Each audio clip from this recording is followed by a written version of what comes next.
Who was Mohandas K. Gandhi, and why does he matter?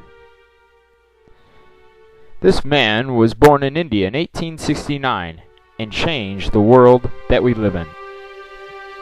Being raised as a Hindu, he developed an understanding of principles such as self-discipline, obligation, and commitment to morals. He also learned to fast, or give up eating food to serve a higher principle. All these traits later impacted his methodology and truly impacted the world. As a young man, he went to England to study law. While there, he refined his English and also developed a greater understanding of another great world religion, Christianity. Understanding the philosophy of loving the enemy came to further impact Gandhi in later years. After studying law, he moved to southern Africa. At the time, Britain controlled the area. While in southern Africa, Gandhi began to see the great amount of racism that the British practiced on the Indians and Africans. Working with Hindu and Muslim Indians, Gandhi fought against the brutality and unfair practices of the British.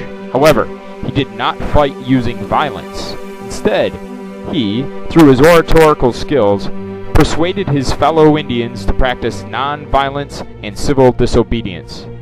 Civil disobedience was an idea he obtained by reading the writings of the American author Henry David Thoreau. Thoreau suggested that it was necessary to protest unjust laws through nonviolence.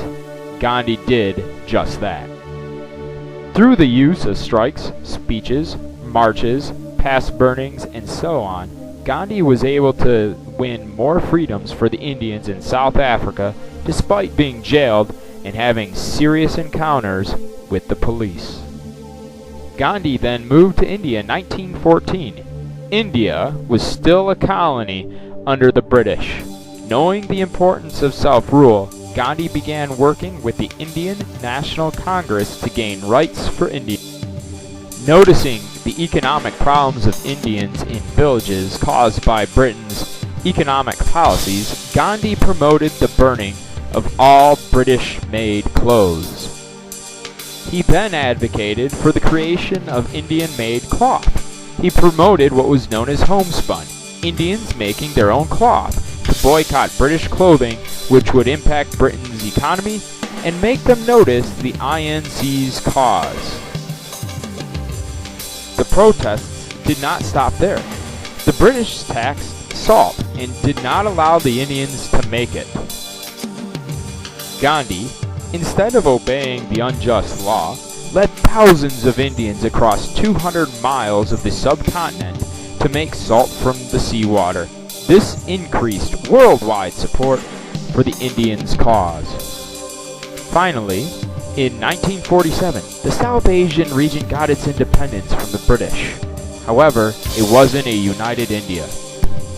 Instead, India was divided between India and Pakistan, mostly along religious and ethnic lines. Gandhi's vision for a united India never came to fruition. Sadly, in 1948, Gandhi was assassinated by a Hindu extremist. His ideas, however, never died, as they continue to influence the world. The U.S. was impacted by them as Martin Luther King Jr. incorporated some of Gandhi's ideas into the civil rights movement of the 1950s and 1960s. In South Africa, Nelson Mandela and Bishop Desmond Tutu used non-violent tactics as well. So who was Mohandas K. Gandhi? Gandhi truly was a visionary, and he made an everlasting impact on the world, and he made this world a better place.